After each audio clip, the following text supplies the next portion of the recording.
Okay, good morning, everyone. Welcome to the new edition of the Cordidex Textile Talks by the Cordillera Textile Project. So we have a new topic on continuing traditions through innovation, textile design program of the De La Salle College of Saint Benil. So we have Miss Diana Katigbak this morning. So before that, I'd like to inform you about the events upcoming at the Corditex. We are going to have the World ICAT Textile Symposium happening on December 3 to 6. So if you are interested to attend the talk, we have the Facebook page, and there is a link to the registration on how to participate in this fantastic symposium. We have over 28 speakers around the world with 7 plenary sessions. We have a bazaar, also weavers demonstration on ikat weaving and also natural dyes. We also have a fashion show at the World Ikat in Baguio City on December 3 to 6. We also have announcements also at the FB page, the Corditex Textile Research Project for announcement on further activities, news, and events at the Corditex. We also have a website.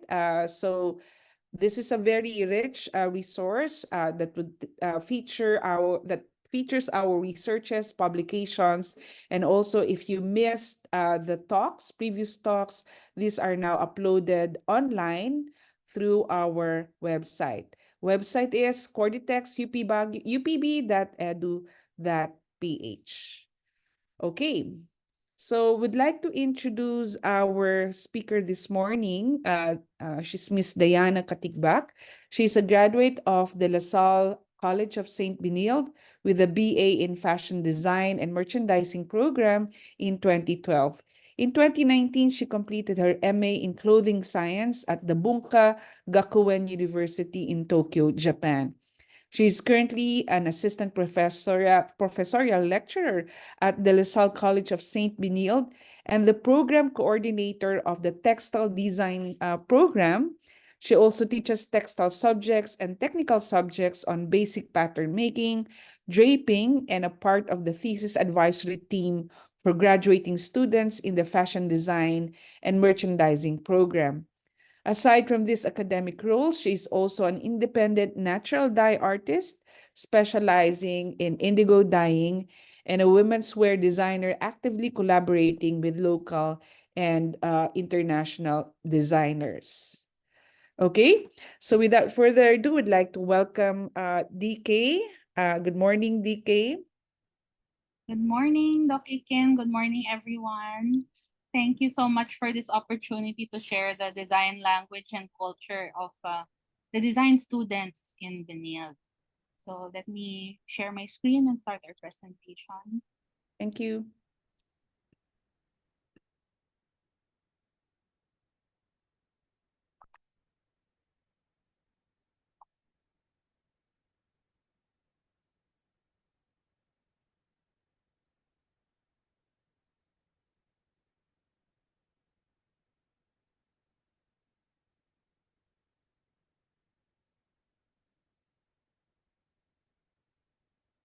So I'll be introducing our new program, Bachelor in Textile Design. It has been a long way for our country to be needing this. And we're very proud to be one of the uh, starting points in the academy's landscape for this kind of program and pioneering. And hopefully everyone here would receive it well. First and foremost, we could have done it without the help of our fashion design and merchandising program, which this is sort of a spin-off in recognizing the strength why we needed this program in the first place. So um, let me share with you first and foremost where we came from.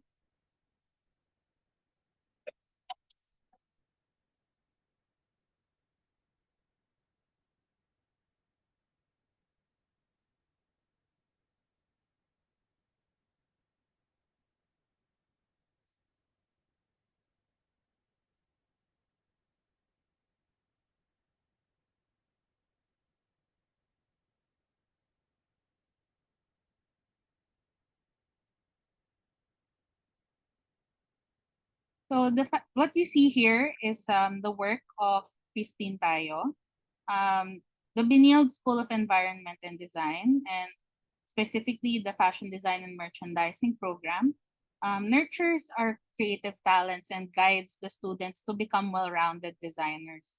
So what you've just seen, the video, is a capstone collection by our student, and that is her thesis. And the creative execution in its entirety is designed and produced by Christine herself. So from the construction of the garments and until the promotions of the video is produced by her. So how do we achieve this? So in Benilde, we provide resources at par with global standards so that we can foster research and ideation of all students to help uh, enrich the thought processes behind their creations.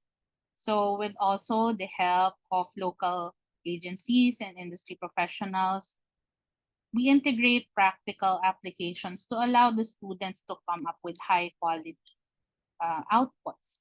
So here we have partnerships with the OSTPTRI. We also have available resources from reputable international agencies like WGSN, a trend forecasting network, material collection, a materials database online and physically as well, and the business of fashion for forecasting the business landscape and trends. And we also are dabbling into 3D rendering with Float.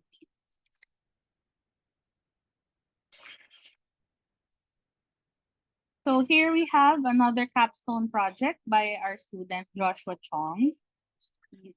This collection reflects his unique experiences and identity through the exploration of textile manipulations, encapsulated in a gender fluid collection. So our Joshua Chong, one of my thesis advisees, he is from Mindanao, specifically in Misamis. So what he did with his collection was to really look into his own experiences in childhood, growing up as identifying as LGBT, and the simple life. So what he did was use the simple cortina fabric and elevated it into couture pieces.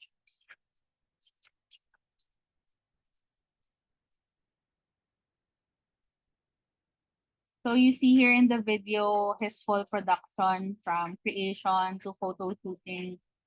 It's all initiated by him.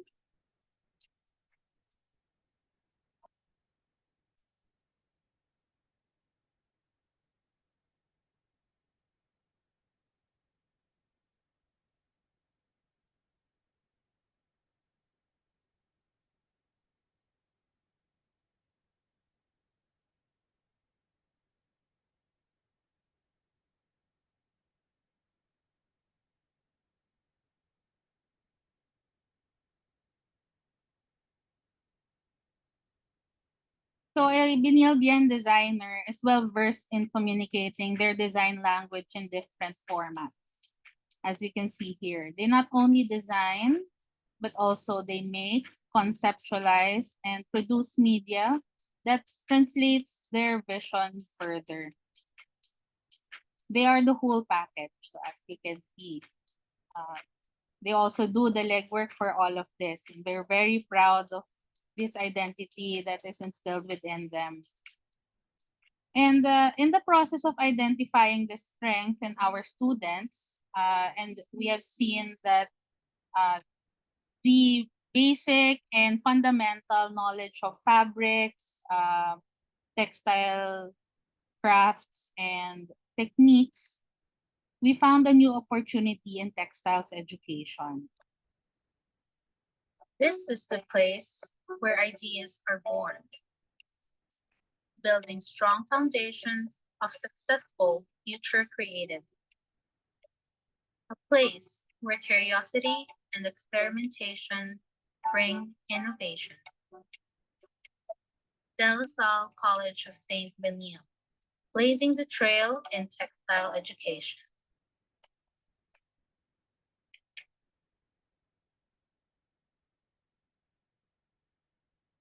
We are proud to present to you the new program of the School of Environment and Design, Bachelor in Textile Design. So the textile design program is a transdisciplinary approach to the study of textiles with a wider range of applicable knowledge and skills in different fields of design.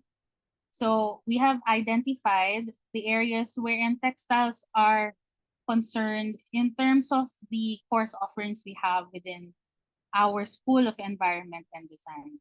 And in this whole process, textiles also is at the core of the different disciplines within our school. And we want to offer a program that specifically addresses materiality that would apply into different fields. So according to Ms. Mitzi Conchada, Vice Dean of the DLSU School of Economics and a writer of the Philippine Textile Industry Roadmap, the textile sector is one of the most important in terms of social and economic growth. It contributes in the revival of our textile sector. It's an opportunity to create more jobs, produce new exports, foster Filipino culture, and strengthening our national identity. And right now, we are in a pivotal moment where Binil School of Environment and Design will blaze the trail in textile education. So this leads us to our main conversation. Continuing traditions through innovation. So this is one of the approaches in our pedagogy that encourages research combined with curiosity to spark new expressions in design. So let's first take a look at tradition and modernity. So these concepts may appear contrasted, but it is beneficial in design to view tradition and modernity as symbiotic to each other. One cannot exist without the other. Tradition can be identified as values and information passed down from one generation to the next, and modernity is an evolution to a context different from its path. So let me show you some examples of tradition and modernity in our relevant culture right now.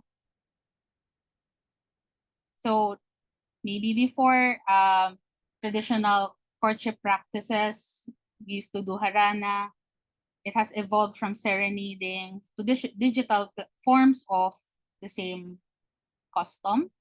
So now we are in the digital sphere in terms of courtship.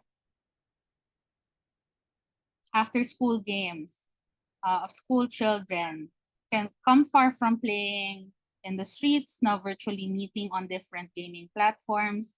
Now we see as well traditional Filipino games being produced in video game format. So that's how we see the evolutions of the culture going.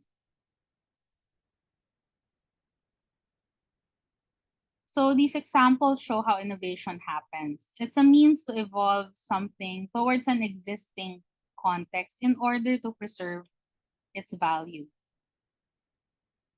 So why is it necessary? As time passes, value, perceptions, and technologies change. And so how can we apply this as creators? Innovation through tradition is a theoretical framework where a traditional concept can be translated into a new context. Various aspects of a traditional concept are studied to identify its core elements, and this will be the details that will remain constant in order to properly reference its past.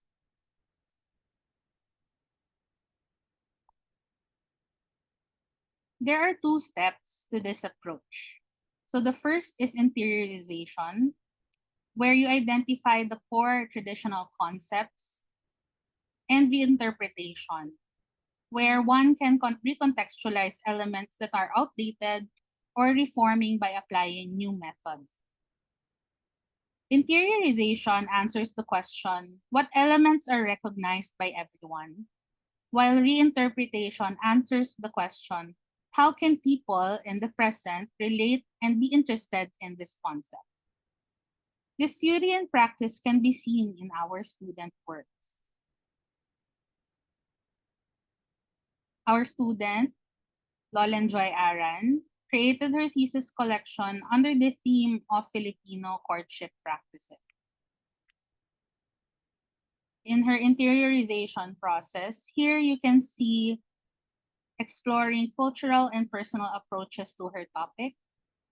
So beginning with the word map, she also referenced some letters by her lolo to her lola, and some of these details can be seen in her work. After this, she is able to design a modern Filipiniana collection using calado embroidered piña fabric as one of her main materials.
So again, this is completely student-led from the creation to production. So let me show you another example of this practice. So this is a collaboration of the textile design classes within FDM and Fundación Sanso. So our student, in this collaboration, there was an open call for student works, and they were tasked to study the artworks of Juvenal Sanso to use as inspiration for garment design. So from art, it becomes a 3D object, a 3D creative piece. So our student, Andre Valera, designed a silhouette that would showcase the bold art style he chose to reinterpret. So these are the paintings here of Juvenal Sanso used as reference. And as a result, he's able to apply several different textile design techniques to translate the spirit of the original artwork into a wearable garment. So starting with the silhouette, he also did screen printing and a selection of colors translated onto the garment design.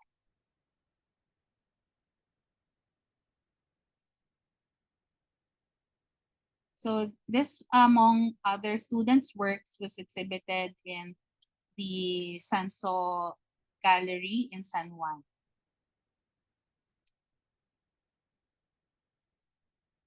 And in alumni works, the same approach can be also seen and validated through the opportunities they have encountered beyond their graduation in Benilde. This is the work of Pamela Madlang Bayan, a Japan-based alumni and an independent designer. He is a featured designer in the Tayo Fashion Showcase, an Independence Day event in 2023, organized by the Philippine Embassy in Osaka. Pamela spent her early childhood in Japan and early adulthood to finish her fashion degree in Benilde. So what she did here was she used her personal experience in the capsule collection making, using traditional kimono textiles, and infused Filipino aesthetics onto the garment design.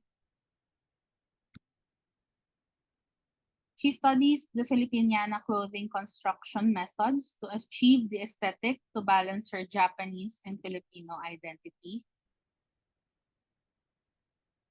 And the result is a unique juxtaposition of traditional material and techniques reinvented to reflect the sartorial aesthetic of the current young generation.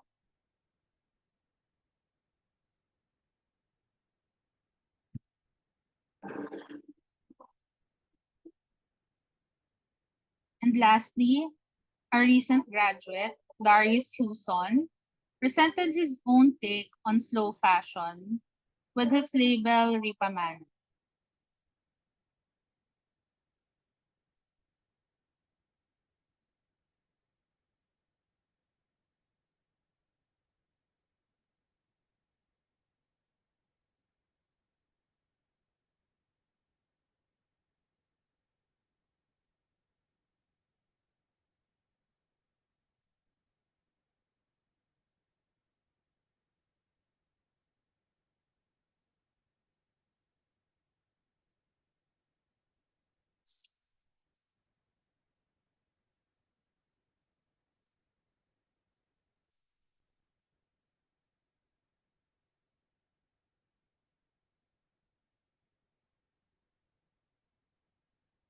So Darius's label called Ripamana, they make use of discarded hotel linens and applying experimental natural dyeing techniques to repurpose them into garments.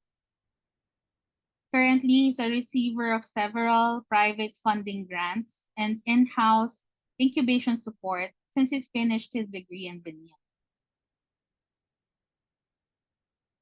So, actually, our Benilde's support to the graduates extend beyond their graduation. And the two departments in our institution allows our graduates to transition from student work to pursue it further and turn it into their own businesses. So the first one we have here is Benilde Hi-Fi, the hub of inclusion or of innovation for inclusion.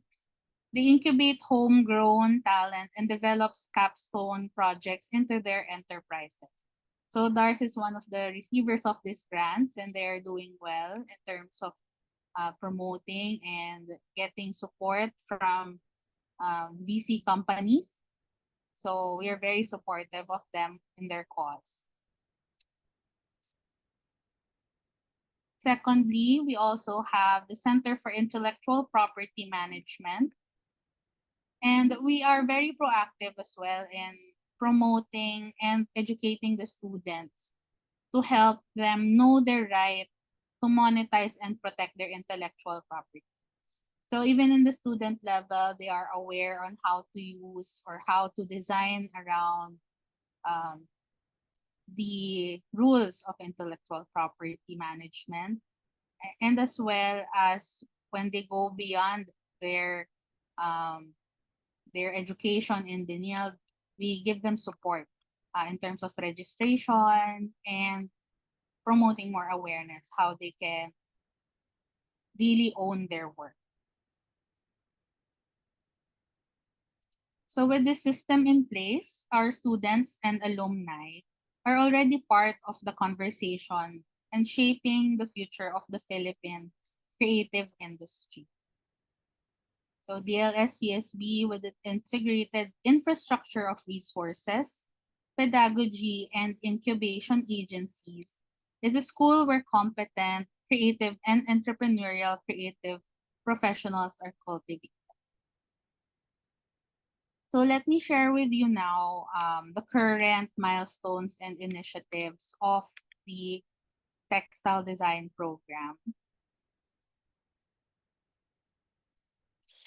So as this is a pioneering course, initially we've had latched on to the fashion design and merchandising program.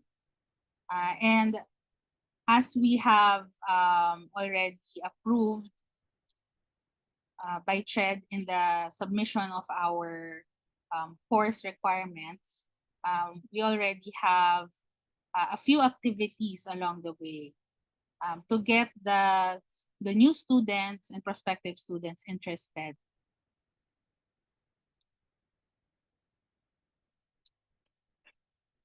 So we have a long-standing partnership and integrated into our curriculum, okay, a service learning program. So one unique thing about Binield is that in one class, in any course, the students are required to go through a service learning program.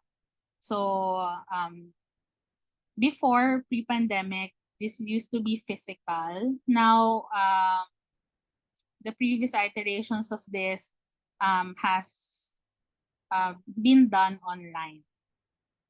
So the e-service learning program integrates the learnings of the students of a specific course, particularly in this case for textile design students, and they get matched to a community, a local community, and teach them sustainable knowledge with whatever they need. So in this case, we had a partnership with Donsik High Foundation. They are a group of weavers in Manila that helps former Japan immigrants, and now they have a weaving community. So they make products using woven goods. So what they did here, our students, through the things they learned in the textile class,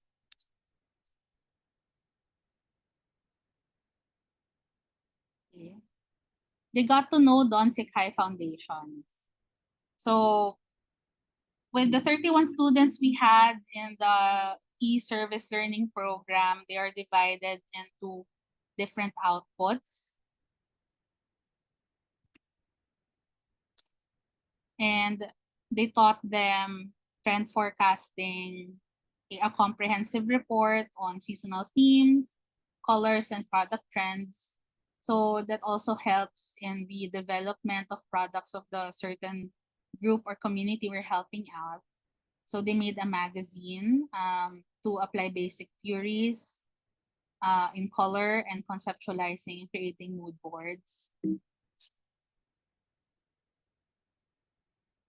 And as a link and as a translation of what they learned in the textile class, they also showed how to do solar dyeing. So it's a type of dyeing that is easily done at home and also in co-printing with flowers and leaves. So as alternative in surface design treatments. So they have produced instructional videos and handouts. And also in our sessions, they also did a few demonstrations of this online.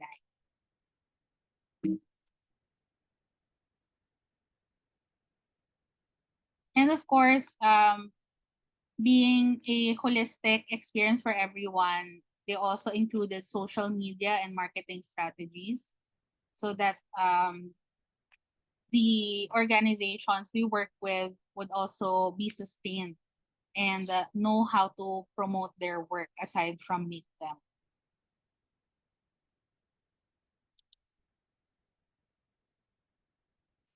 So this is what I shared a while ago.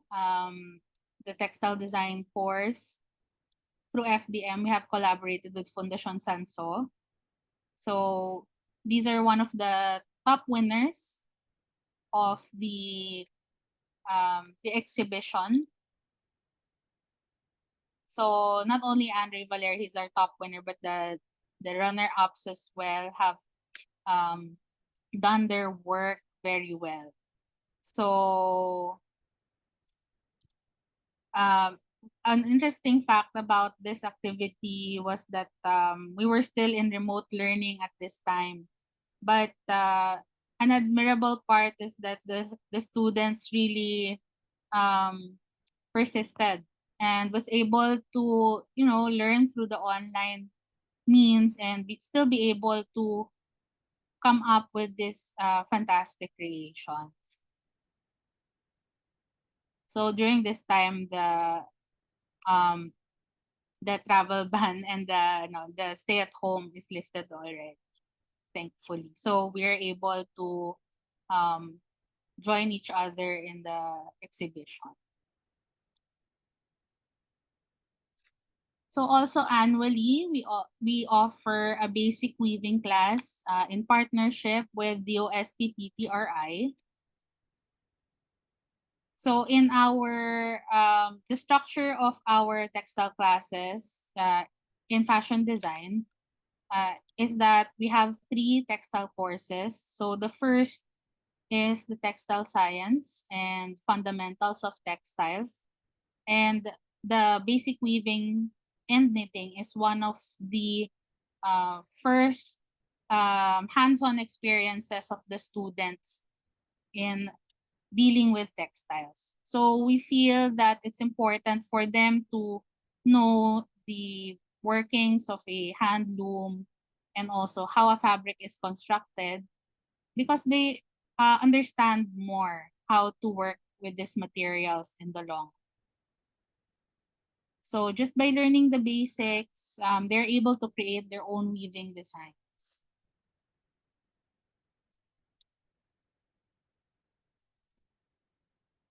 So just this year, as we already have established the approval of our program, we also have an existing memorandum of understanding with DOST-PTRI. So with their help as well, we'll be able to expand the capabilities in terms of outputs, research, and facilities that we can offer to our textile design students. So they can also help with researches as well, thesis making. And some of our recent workshops for senior high school students.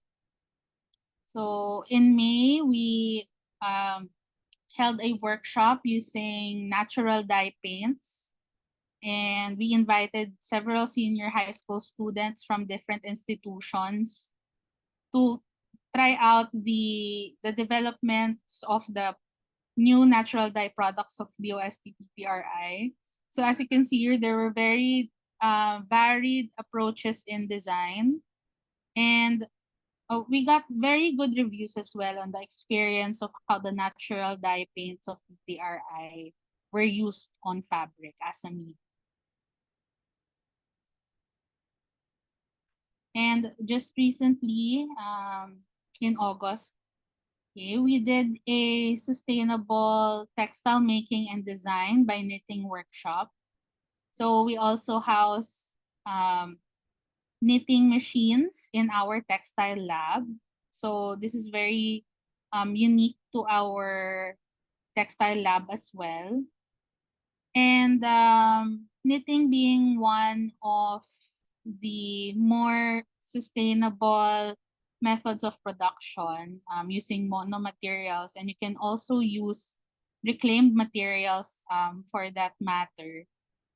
We showed the senior high school student participants the knitting machines and how they can make uh, products with it.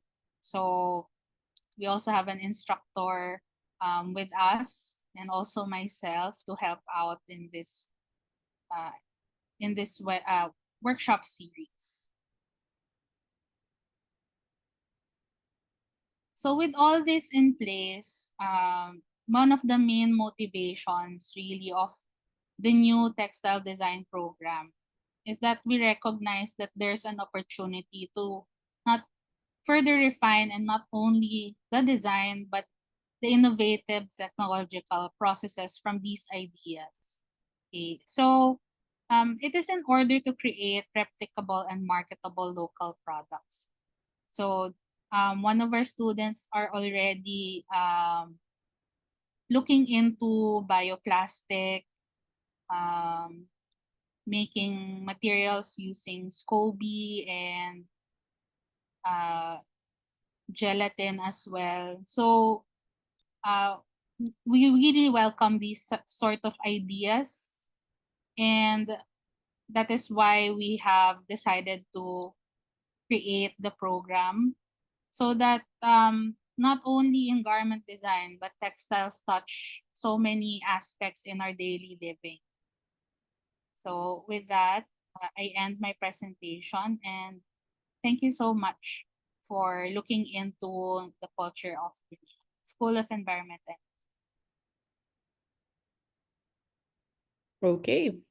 Thank you very much, DK, for this very informative talk, no? So, meantime, we'll collect questions from our audience, and then I have a few questions already. Okay, so DK, I'd like to ask, I wanted to know the profile of this new program, or how does the curriculum look like, no, for this particular textile design program at DL, the LaSalle Saint. DSP. Yeah. Yes. So the program is a 3 years and 1 term program. So it's a 10 term program because the LaSalle system operates in terms. So within the 10 terms, we take them into the basics of the textile studies. So it's not only design heavy, but also a combination of scientific studies as well. So we combine the theory through learning history, not just world textile history. We also have local textile history, and those subjects are apart from each other. We also have dedicated courses and thorough courses specialized in just weaving, knitting, printing, and surface design techniques. So unlike what we used to do, the 3 courses compressed in fashion design, now it's a full major course that comes in 3 stages so that you can really know the process from start to finish and go from basic to advanced. So we also have, with the availability of our labs and advanced machineries, we have future materials exploration, and PTRI as an extended laboratory for us also helps in those cases when we need other labs to create materials. So with that, we not only have as a whole concept from theory and also practice, but also we encourage them business practices. So we integrated as well IP education. So and also how to manage a textile business. So with the goal of them possibly creating their own enterprises when they graduate, we want them to become more confident in establishing their own businesses. Okay, thank you, DK. There's a question from our audience. She's asking, what are the specific topics discussed in the textile science classes? And are there facilities for fiber testing at DLS CSB? So we've been doing this ever since naman we have the textile classes. We actually have a really big textile lab. So the textile lab comes in 3 rooms. So the first part is dedicated to textile making from fiber to fabric. The second lab is dedicated to more technical applications like dyeing and also a little bit of wet applications like printing. And the third is the digital printing lab. We have a surface design lab where you can do silk screen printing, heat press printing, and all of that. So with the fabric testing, we introduced them to the basic and domestic applications of fabric testing. But also, we've had an established practice that we send our fabrics, lalo na I think we're all, for those who know and work with fabrics on the regular, our local market is not so transparent with fiber declarations. And so that we encourage our students after they do their usual traditional burn test, they don't really show you the percentages of the fiber contents. So what we do is we send them to PTRI. And the whole experience as well encourages the students to seek more information on their own. So when we send fabrics that they get from the local markets, we have our own preliminary investigations and then send swatches to PTRI, and then we get a certification of the fiber contents. Mhm. And we actually have some of the records of that and a wide array of materials previously tested in our labs as well to as reference to the new students. Okay, thank you, DK. We have a question from Gay, Ma'am Gay Yoshikawa Shalsita. She said, hi from Pasay, Parañaque. So it's a nice talk. She wanted to ask if you also teach hand-loomed lace making and also hand-loomed circular weaving processes, no? And she said that this can go a long way here in the Philippines to add to your curriculum and added innovations which the students can do. She's also a textile science major at the University of Hawaii in Manoa in Honolulu. So maybe you can also tap her expertise, no, for your curriculum. Yes, Okay. I'm actually aware of those crafts existing. So thank you for sharing that with us. Right now, what we do is that before they actually go through the handloom itself, the setup, we teach them the tapestry weaving through a lap loom. So those things are very free in format. And I'm also aware that there is a lace making community, I think in Iloilo. So I don't know if anyone would have some links. I would like to be a little bit shameless and thank you. Please suggest me more, and we would love to get your input as this is a pioneering course as well. So we do things step by step din naman in Benilde. Now, before you go on to a more advanced type of machinery, you do the basic first and understand um, what it is, why you do it, and what materials to use and for what. So those things I think we can look into for sure. Yeah, I think in Tagudin, Ilocos Sur, Tagudin, Ilocos Sur, there are still remnants of lace making in a school there, Tagudin High School. So they taught lace making to high school girls, no, during that time. So you can also look at that. And also, I know in Baguio also, they also have lace making tradition in a Catholic school here, no? So you can actually look at the remnants and probably deconstruct and then reconstruct how it's done in the area. Okay, we have a question here. Does the textile or fashion design program include classes on anthropology or any social sciences that are geared towards local indigenous textile study? Also Yes, my question, yeah. yes. Okay. Firstly, I would like to introduce first for FDM, since we are kind of like the little sister of that. Right now, we have several classes in theory about the world fashion history, and also now we have a dedicated subject in Philippine fashion history. So not only that, but in textiles, we introduce the textile history as well locally.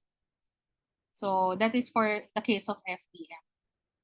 In the Yeah, case, yeah, yeah, in the yes. case of the textile design program, we felt that it was important to not only highlight world textile history, but also local Philippine textile history because it is very regional.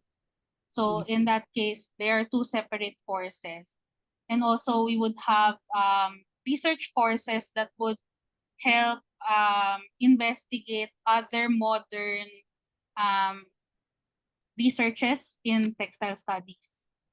So in the research subjects, they just not only stem from history but also the contemporary studies of not only making textiles but also the symbolism of textiles and the significance it is in our society. So we Yeah. designed it around that. You can also probably include what the Corditex is doing, like the anthropology of textiles, no? So like you said, there are also regional textiles. So maybe it's good to include the context and content on textile making and meaning making also among indigenous communities, around, maybe around the Philippines, no? But these are vital information aside from history of textiles in the Philippines. Yes, I agree because yeah, and also we're very thankful that we have connected through this because uh admittedly I'm a Manilenya, but I have all the interest in the world to know this. And I'm a specialist in a very niche subject, but of course with the help of everyone, you know, we're all in the academe. We can all be in tune in terms of the knowledge sharing. And our students, right now we notice that we have a big representation from other regions. So not only from, you know, the north and the south, and they all come with their certain stories.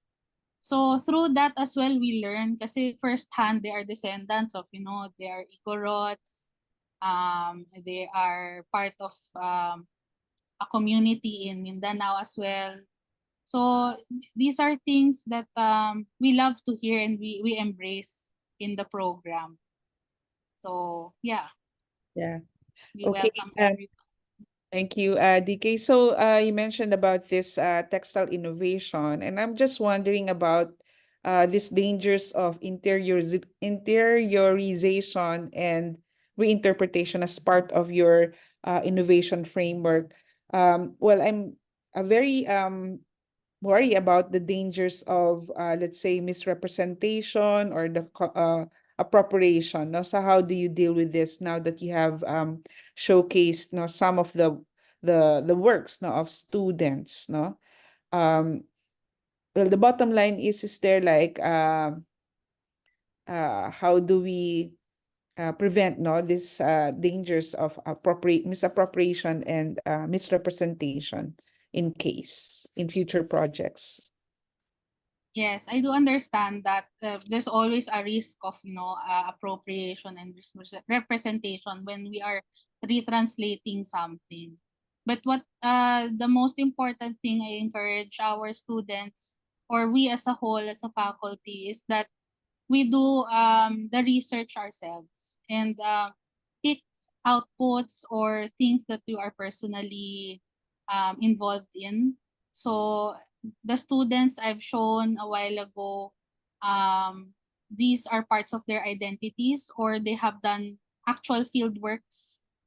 And like for example, Lolen Aran really did door to door with the pinya embroiderers of Lumban, and became one with them for a period of time, going there every day to oversee the designs and ask them if is this possible, um, what are the embroideries about, and such. So I think there's no replacing, personal experience and connecting with the community while working with this theoretical framework. I myself, in my postgraduate studies, applied this through an internship with an indigo dyer, and the experience is richer and irreplaceable than just browsing through a book, um, or surfing the internet. Those are not very credible sources, but experience and communication with actual practitioners are very much encouraged, and if not only required, and go hand in hand with this kind of practice of the free. Okay, thank you, DK. So I also noticed that in the form of innovation, no? So there's a process of reimagination, rebirth, no, of maybe revival of extant techniques in the Philippines, no, that you can also look into, and also this merging of tradition and modernity in the global scene, no? So I can see that very modern, and then of course the innovation is there, no? So what is the vision of the program in the next, let's say, 10 years, no, since its inception? It started last year or this year? So maybe 10 years from now, how do you envision this particular program? So of course, our vision right now is to address the gap in the market. There's a lot of issues regarding the usage of textiles, not only culturally, but also ecologically. So we are not claiming that we would solve all the world's problems, but at least we have someone informed, someone local that specializes in these materials, and in the wide array of textile practices, concepts that you can select. The students eventually would have a niche, um, and find their calling into the courses we offer, because by the end of the course, in the thesis phase, you're able to um, specialize yourself, whether you want to design for textiles in fashion, textiles for interiors, and so on, textile for accessories. So with that delineation and also textiles for research, we really hope that we can fill the design industry with resource persons, skilled artisans. Okay, thank you, DK. We have two more questions from our audience. One is, how do you draw, or how does the program draw the line from deviating too much from the original context of traditional crafts? And how is the process of recontextualization done? So in this case, what I did, let me go through.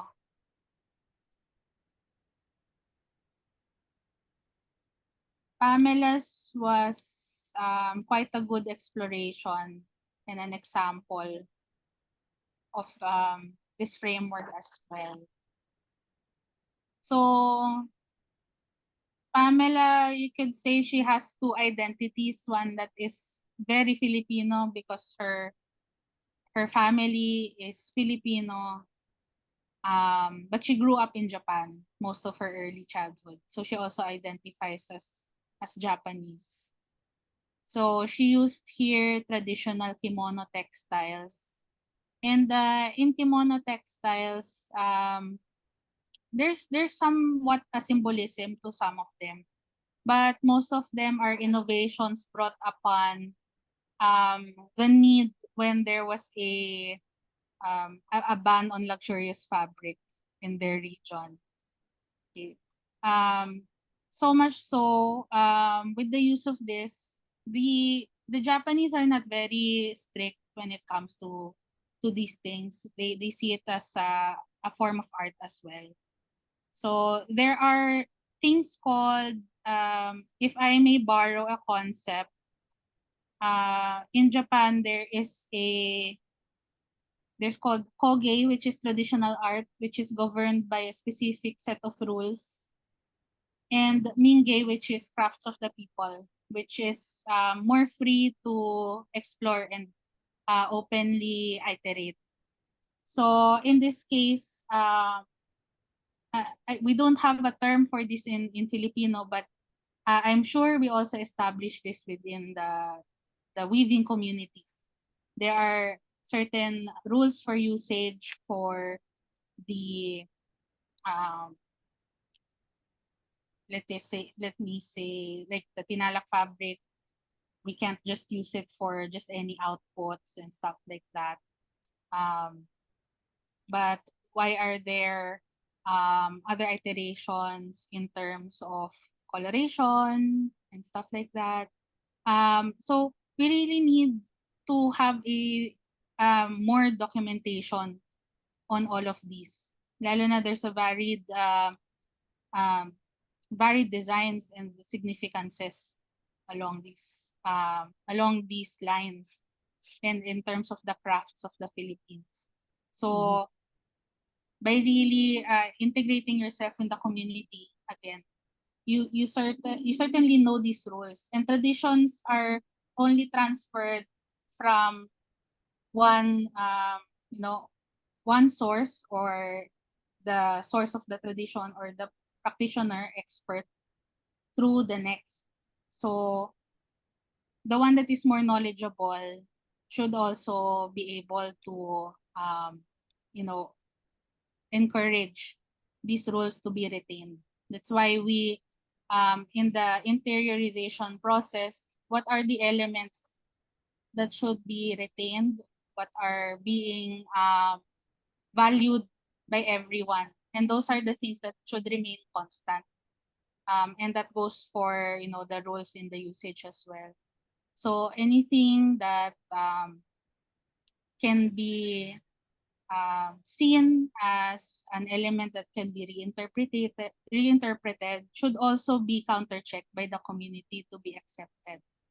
So the key here is really being able to be rooted into the culture itself in the process of designing along with the framework.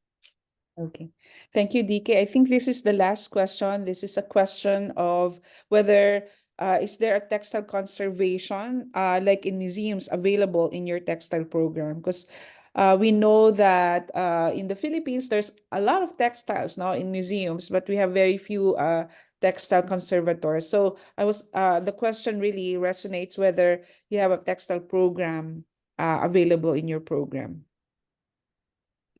In terms of conservation, we do not have yet the facilities to house this.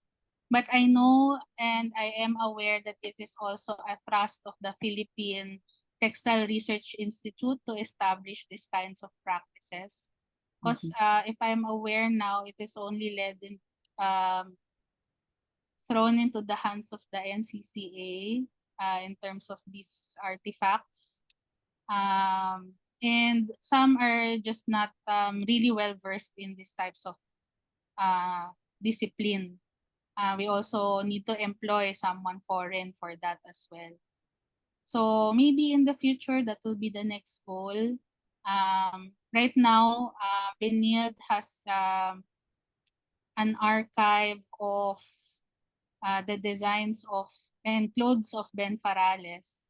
And Mang Ben's work is housed in our campus with specific conditions. So right now we're in the process of developing infrastructure for that as well. So maybe in the near future we'll get more developments regarding that. Maybe expand to other textiles as well. Yeah. In addition, the NHCP, National Historical, NHCP. NHC. Oo. Yeah. So they also run short-term like courses or trainings on textile conservation. Because we also have, for instance, the old clothing of Jose Rizal, which is currently conserved by them. And there's also other textiles, important textiles, no? Indigenous textiles from various museums. So we can also tap that as if you want to run like a small workshop or training programs, you can also tap the NHCP. We also have one who just recently finished textile conservation. From also she's an NHCP staff who did MA in where is the school now in the UK, on textile conservation. I hope that she comes back, to share these learnings on textile conservation. Okay, so we are now done with the questions online. I'm also done with my questions, DK. So any last words to invite our audience, to enroll or to attend workshops, by your program at DLS CSB?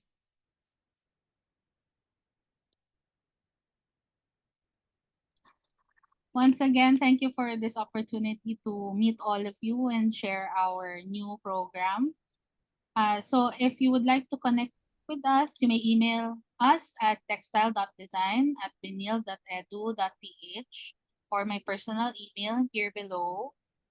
For further information about our program, what's it about, you can visit benilde.edu.ph, undergraduate in textile design.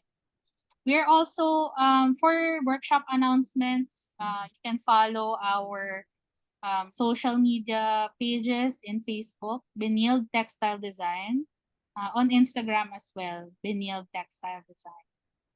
So thank you, everyone. Thank you, DK, for sharing this very useful information, because some of our, let's say other students or those intending to get a course related to textiles, they can also go to St. Benilde. But I just recalled that at the Benguet State University in the 1980s, there used to be a course called BA in Home Economics, major in weaving, no? But that was abolished because there was a very low turnout for that particular course, no? So most of them went to Easter weaving to continue with weaving, no? So I hope that in the coming years, probably our government will look into this potential, no? I mean, this practice of weaving that should be implemented formally in curriculums. If not, they should be recognized, no, as a very important aspect, no, of this industry. So thank you very much, DK, for your time and of course sharing this wonderful information about your textile design program. All right. So we also would like to enjoin everybody to the world to participate in the World ICAT Textiles Symposium happening um, in Baguio City this coming December. So we'd like to invite you to participate. You can also register at there's now a website for this. And we also have a social media via Facebook. So you can find all of the information there. DK, please invite your students to come and attend. There's now an instruction on how to register to the World ICAT Textile Symposium in Baguio.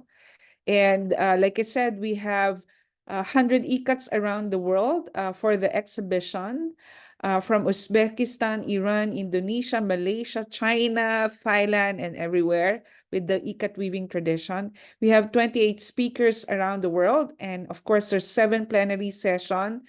This will be a 4-day event, which includes the symposium, exhibition, bazaar, we've exchanged demo and workshops, no, at Winaka Farm on the last day of the symposium. We will also be highlighting the Philippine ICAT from Northern Luzon and also the ICAT weaving communities in Mindanao. No? So we have identified 7 weaving communities in Mindanao, and also the participation of our local ICAT weavers from Mindanao, and also we will have a special guest, which are the Gamaba